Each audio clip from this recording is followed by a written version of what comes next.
কলকাতা টিভিতে আপনাদের সকলকে স্বাগত। আপনাদের সঙ্গে রয়েছে আমি অঙ্কর।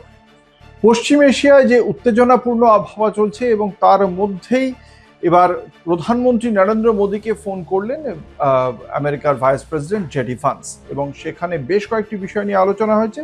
যেমন তার মধ্যে রয়েছে বাণিজ্য, প্রতিরক্ষা, শক্তি নিরাপত্তা, বিরল খনিজ এবং প্রযুক্তি ক্ষেত্রে। এই ক্ষেত্রগুলোতে দুই দেশ অর্থাৎ আমেরিকা এবং ভারতের মধ্যে পারস্পরিক যে সহযোগিতা তা বৃদ্ধি করতেই দুজনের আলোচনা হয় ফোনে, এবং সেই আলোচনা যথেষ্ট ভালো আলোচনা হয়েছে। এবং শেষ পর্যন্ত তার সেই বিষয়ে প্রধানমন্ত্রী নরেন্দ্র মোদী একটি পোস্ট করেন, সেখানে তিনি জানিয়েছেন যে এই ফোন করার জন্য তিনি অত্যন্ত খুশি হয়েছেন। এবং জেডি ভান্সের স্ত্রী, তিনি শিশু সন্তানের জন্ম দিয়েছেন, সেই জন্য তাকে অভিনন্দনও জানিয়েছেন প্রধানমন্ত্রী নরেন্দ্র মোদী।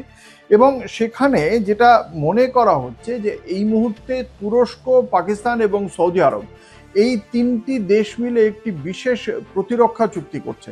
ঠিক সেই সময় আমেরিকার ভারতকে ফোন করা জিওপলিটিক্যাল দিক থেকে অত্যন্ত তাৎপর্যপূর্ণ।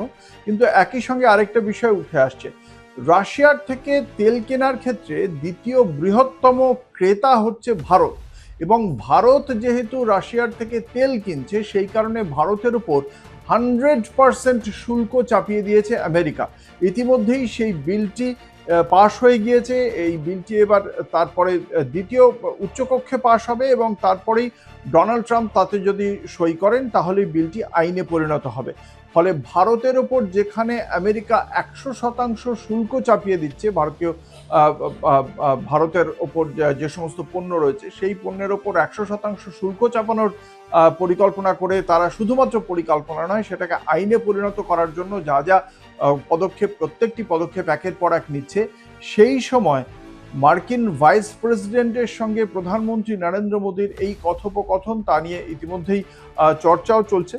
ইতিমধ্যেই যেটা ভারতে এই বিরোধীদের বক্তব্য ছিল যে ভারতের উপরে এই 100% শুল্ক চাপানোর যে সিদ্ধান্ত আমেরিকার, সেটা ভারতের প্রতি অপমান করা হয়েছে।